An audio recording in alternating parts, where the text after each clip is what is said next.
This is Spirit Matters, found at spiritmatterstalk.com. My name is Dennis Ramundi. My co-host, Phil Goldberg, author of American Veda, and his latest book, The Life of Yogananda, now available. Our guest today, Dr. Connie Zweig. She is the founder of the Center for Shadow Work and Spiritual Counseling. It is a unique counselor with an extensive private practice that includes global and individual and marriage counseling and all other areas. Connie, I should say, is a friend of Phil's and a friend of mine for many years, and she does brilliant work, and we're very happy to have her on the show today. Connie, thank you so very much for taking the time. Thank you both for having me. So, Connie, we go back, the three of us, 40 or so years to the early days of our spiritual paths. Somewhere along the line, you wrote some important books about the shadow, what we call the shadow and shadow work. And tell us two things. What we mean by shadow, because it's a common expression now, and how you came to that work. Okay. The shadow was a term that Jung coined to refer to the personal unconscious. But if we think about it metaphorically, it's like a dark room in which our images and our dreams lie dormant. And shadow work is the process of bringing them to life. So it's the process of looking into the closet of our minds where we've hidden and banished all kinds of feelings, wishes, longings that are forbidden by the ego, that are deemed by the ego to be inappropriate or impolite or unkind. And it's all stashed away there. And at certain points, at certain moments in our lives, the shadow erupts. So we've all noticed that there's a part of us that might erupt in a critical comment, and then we feel embarrassed. Or in some kind of inappropriate action like lying or cheating, and then we feel ashamed or guilty. We've all noticed that we have these parts of ourselves, but we don't quite know what to make of them. And what I've discovered in really looking at this over these past few decades now is that there's a lot of information, self-knowledge, even intelligence in those parts of ourselves that act out in those hurtful or self-destructive ways. And let me also add that there are a lot of sort of, quote, positive things in the shadow. So, for example, many of us have to earn a living, build a career, make a family, and during that time, we have to bury some of our creative dreams and aspirations. Phil, I know you've been wanting to write a novel for a very long time.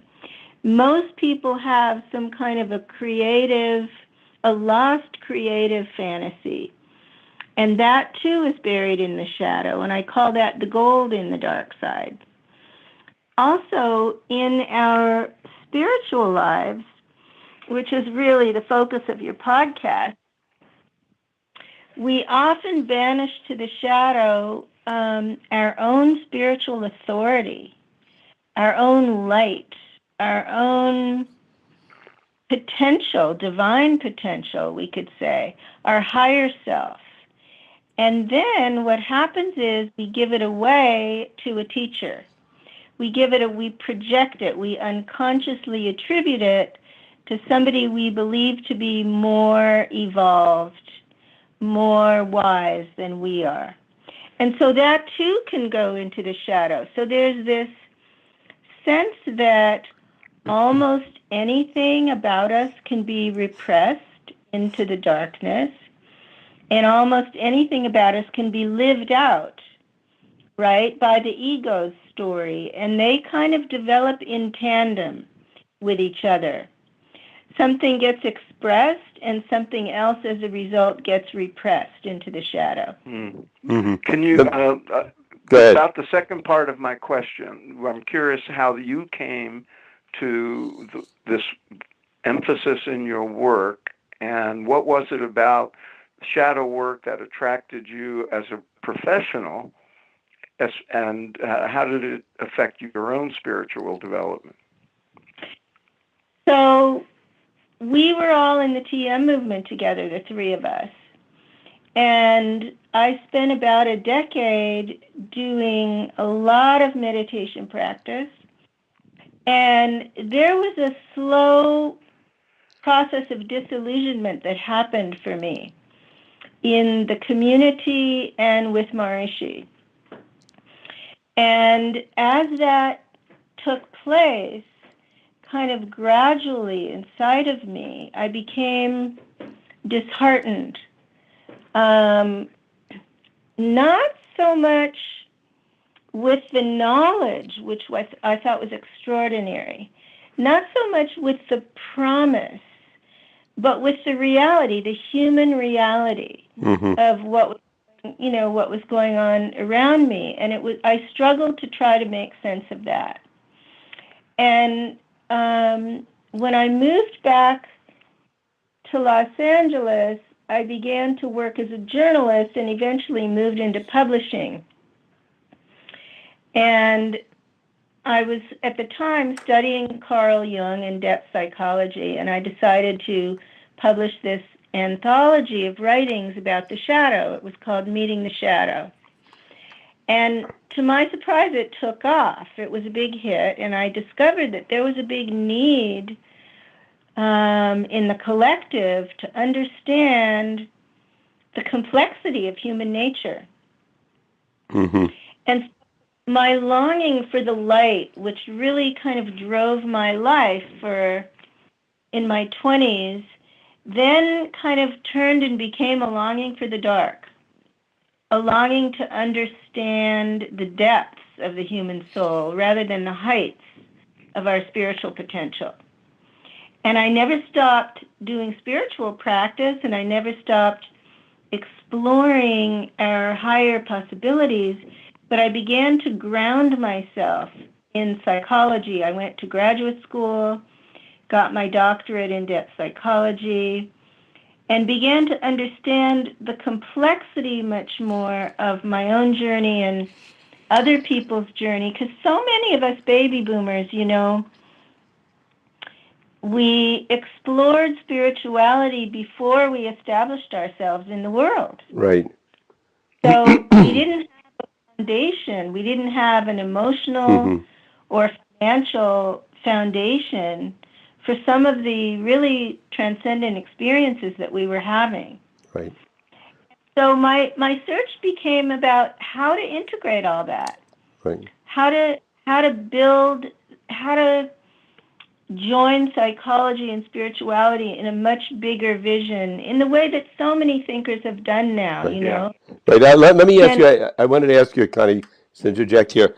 This is fascinating for me because I was in clinical psychology, and actually the person that influenced me most was Carl Jung. And then I got involved in meditation and spirituality, and I kind of, even though I continued to enjoy and thought was profound what I was discovering in psychology, I sort of abandoned that, went full force into spiritual path. And I think it would have been much better to integrate the two, which I was totally incapable of doing at the time. But I'm wondering now, when you talk about the shadow and how that affects and influences people, when somebody comes in for therapy, and probably no two people are alike, and the procedure might be different from person to person, but just generally speaking, how important is it for the person to discover and know what's their shadow and what the content and cause of it is, and then what technique, what tools do you use to have a person, and I assume this is what you want to do, take that dark side and use it to allow the person to grow in their potential or move in what I guess I would call a positive direction? Big question, Dennis. So, well, I only expect big answers, so it's good. Go ahead. Right. No. So, Freud and Jung, who really started psychoanalysis only 100 years ago, primarily worked with dreams in order to make a connection to the unconscious. They then developed a free association method, which you probably heard of, which is a spontaneous speech that can be full of surprises when you speak without filtering. So many, since then, psychology has traveled far, but today it's really left behind this orientation to the unconscious. It's just not what the field is about anymore.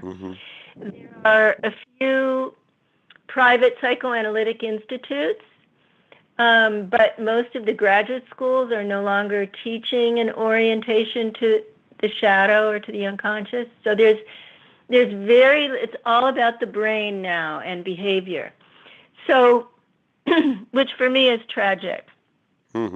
So, in collaboration with my really dear friend, Steve Wolf, who's also a psychologist, we created a method for working with the shadow, and that's what the book Romancing the Shadow is about. And the method, in brief, goes like this. We notice some kind of self-destructive pattern, and that's creating suffering in our lives. It could be a repetitive relationship pattern. It could be an addiction. It could be a depression. It could be a compulsion, some kind of a behavioral pattern that we can't control. It's some kind of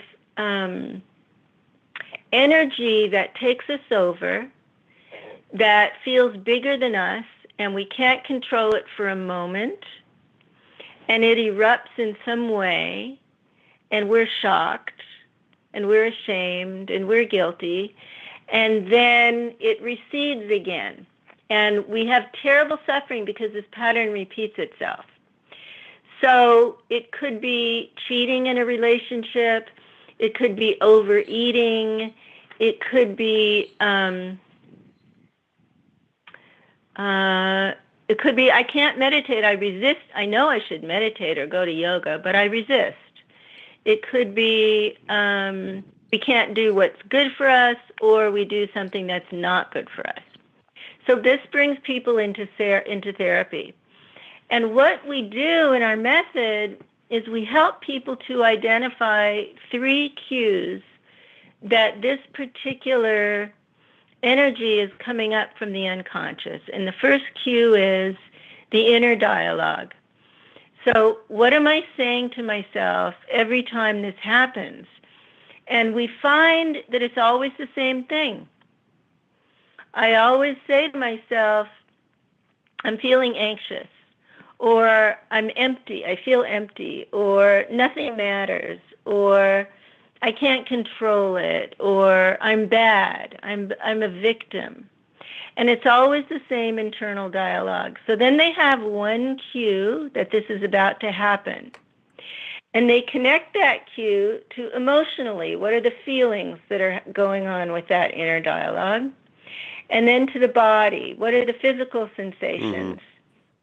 So they have mental, emotional, and physical cues. Now we have them imagine that those are 3 dimensions of an internal figure, which we call a shadow character, coming up in that moment. So let's give that character a name and an image. It's a victim, and she's on her knees begging for help. Or it's a tyrant, and he's got a whip in his hands. Or it's a food addict, and she's got cake in her mouth again. So now they have an image that they can relate to as a third thing. It takes it out of their mind, and they can observe it. They can look at it when it comes up, and they can catch one of those cues. Some people are kind of oriented to catch the inner dialogue. Some people are more body-centered, and they can catch the physical, my solar plexus is queasy, my shoulders are tight. Some people can catch the emotional cue. I'm starting to get sad. I'm starting to feel helpless. And then they know that shadow character is around. They go, okay, here it is. Here's the victim. I'm about to go down that road. And what are the consequences if I let the victim take control in this moment? And they can see again and again, it's the same consequences. Now, how is this connected to spiritual practice?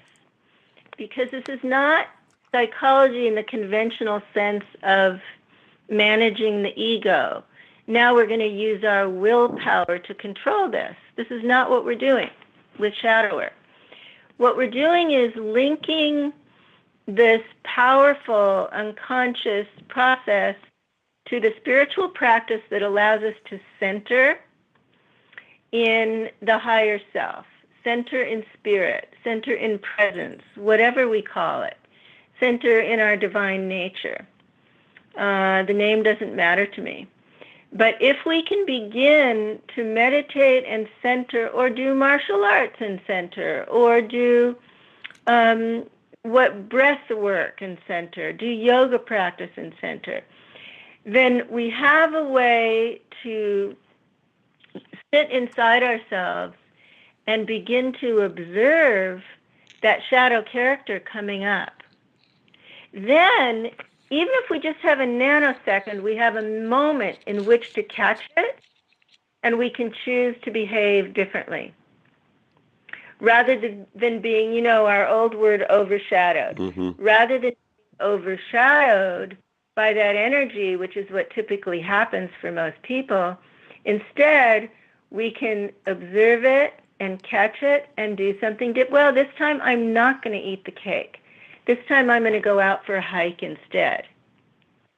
And we begin to change our relationship to those powerful unconscious forces as they come up in our lives. Connie, do you find, over the years, have you found a change in the spiritual cohort of modern sort of seekers and practitioners in relationship to the kind of work you're doing? In other words, in my experience, and I'm sure yours, at least in the past, people would have found what you do, or the whole notion of working with a shadow, to be either threatening, or they might look down on it as turning away from the light, or they might see it as risky or unnecessary. If you're on a spiritual path, you should always be, focus on the positive and the light and all that. Do you find that, and has it changed over the years? It's hard to generalize, but I think most of us are more sophisticated now than when we were in our 20s. Well, I hope so. People have kind of recognized that meditation and yoga don't resolve our emotional issues. Right. And, Ken Wilber has a great word for this. He calls it spiritual bypass. Mm-hmm. That we actually cannot transcend some of this emotional material. And that's what got me into this. I started to recognize the limitations of our spiritual practices, not to devalue them or dismiss them, but to include the ego's homework, because that's where the suffering is in people. And many of us thought we could skip that step initially.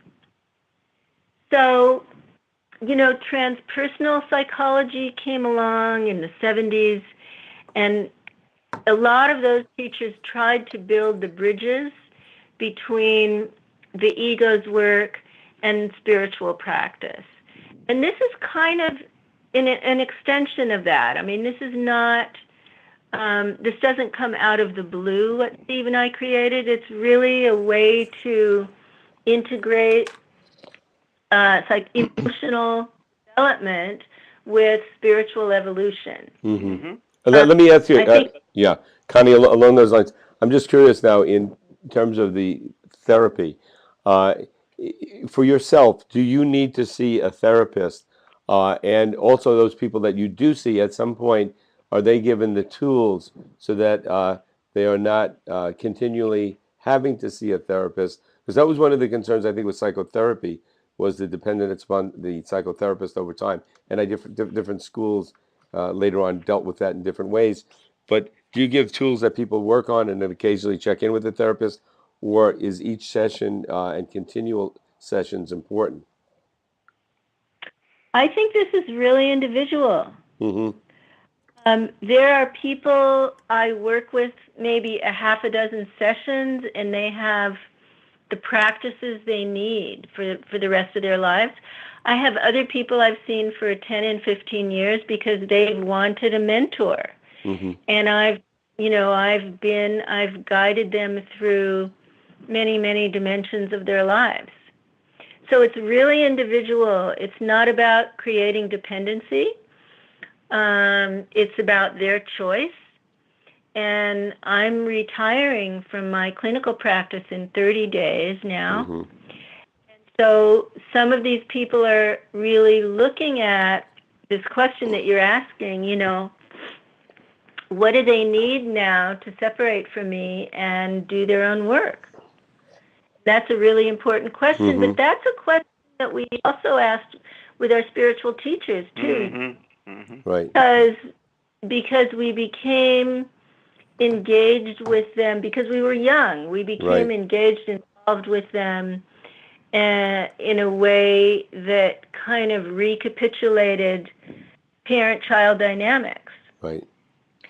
And that in psychotherapy, there are some schools, as you said, that want that to happen. We want people to open up to those early parts of themselves and trust us with them, or the sort of natural unfolding of what we call the transference doesn't happen. So for some people, I've been the only good mommy they've ever had. Uh-huh. Or the only good mentor they've ever had. And for other people, there isn't that projection. I don't carry that projection. They don't need that. Right. So it's really individual. Mm-hmm. Connie, is there a collective or a national or a family shadow, or is it just focused Good question, on individual? Yeah, there are many collective shadows. I mean, that was one of the places where Jung differentiated from Freud, where they had a lot of conflict, was that Jung came to believe that there is a collective unconscious, and that was the source of the archetypes that he spoke about. So there, in a family system, a small group of people, there can be a family shadow. So let's say, for example, the family presents a very proper, moral, religious persona. But inside, they're cheating on their taxes or they're sexually abusing someone, right? Inside the family group. Mm-hmm. There can be in subcultures, like let's say the subculture of a religious community or the subculture of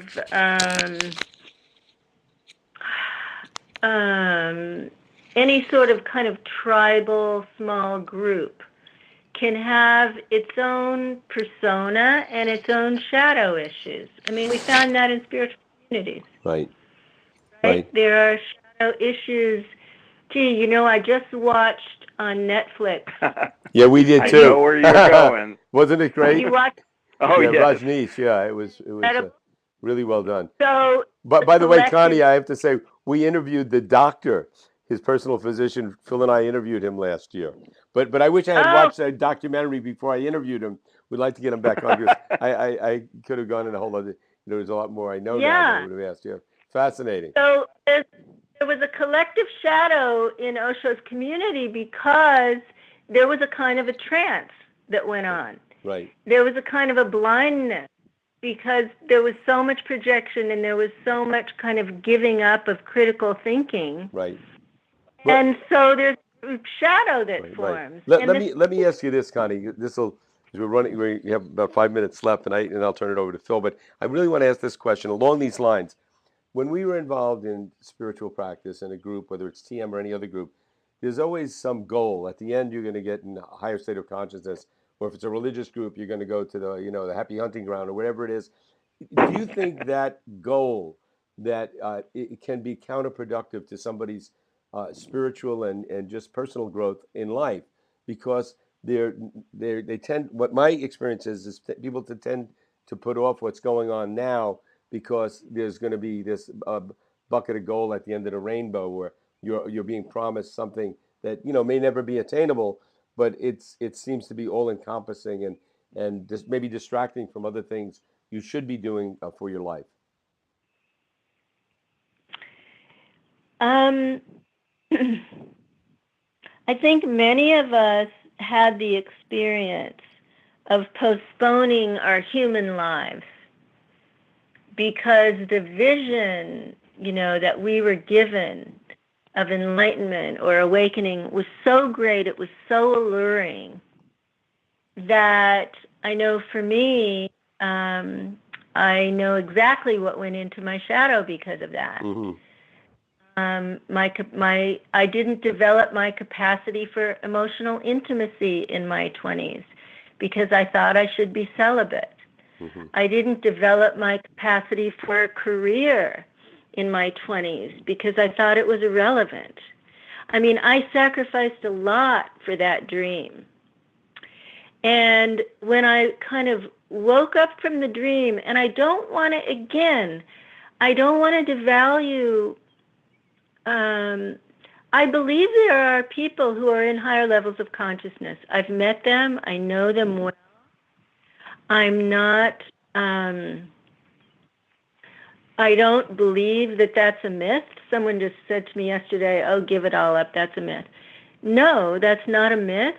I've had my own experiences, which are genuine, of access to higher levels of consciousness. But what happened was that the same thing that we see in fundamentalist Muslims who are fighting jihad, it's the psychology of fundamentalism. So they believe that nothing matters because they're going to go, to the garden of vestal virgins. It's the psychology of fundamentalism that I think is the problem. Mm-hmm. And I think there's a kind of fundamentalism that happened in these spiritual communities, as we saw in that film about Rajneesh, as we saw in our TM community, as I've seen in other communities I've participated in. And that fundamentalism,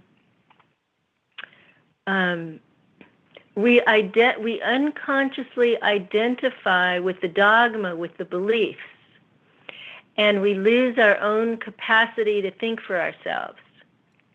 Very good. We lose our capacity to doubt, to think critically. We lose our capacity to act on our own behalf. It took me years to leave the movement because I knew what would happen when I left. And it did happen. Nobody would speak to me. I lost all my friends.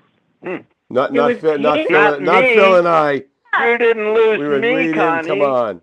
Except Phil. Phil and I were the only people each other would talk to for a long time. That's why we're doing this. Yeah. No. Hey. Not to. This is absolutely the case. And you had many people had that experience. We didn't see the TM community as a cult, but it had cult-like qualities to it. Mm-hmm. Sense that everyone was thinking the same. Mm-hmm. Everyone was having the same dream, the same vision. Everyone was behaving in similar ways. Right. Everybody was even dressing in similar ways. Right? So it had cult-like qualities. And again, let's hold the tension of the complexity here. There were really beautiful, incredible, wise teachings that we were given. And at the same time, it became cult-like. Mhm. Yeah. And most of these communities do. Whether Yeah. I don't know any exceptions. There's Right. always cult-like Yeah, and there's elements, yeah. even in the healthiest spiritual Phil, communities. Phil, we have Connie, time. We have time for one more question. Go ahead. Yeah. Okay, I just want to ask Connie briefly. Tell us about the book you're working on now, Meeting the Shadow of Age, something relevant to some of us. Oh yeah. Oh yeah. Well, I thought after I wrote Meeting the Shadow of Spirituality, which is all about what we're talking about here, and I really worked to try to understand these issues, I thought that was the last book. But as I started to approach 70, I heard this voice. And, as I was telling you, I'm kind of trained to listen to these inner voices. And I heard this voice say, you need an initiation. And I didn't know what that was about. And I started to imagine that it was about becoming an elder. And I began to do research, which is just my way. And I discovered this community called Saging, which arose out of a book called From Aging to Saging by Rabbi Zalman Schachter. And there's a whole kind of community of people who are looking at the inner work of aging. And it was very appealing to me because you can do it at your own level of development. It's not dogmatic. It's just a framework for really exploring the inner work of late life. And then I started to realize that nobody was looking at these issues from the point of view of the shadow. Very good. How does the shadow sabotage our aging, our process of consciously aging? How do we resist? How do we deny? What's the unconscious kind of the images that we're carrying of old age? How are they affecting us? How are they affecting our feelings about going into our 70s? So then I realized there was another book to do. Great. Very good. We wish you luck with it, and when you're finished and it's published, we'll have you back on to talk about it, and hopefully we won't be too aged at that time. We'll be ripe. We'll be ripe, exactly. We will be ripe, and we will be elders in the best sense of the word. Connie, thanks so much for joining us. Thank you both. Great, Big hug. Big hug. Okay, take good care.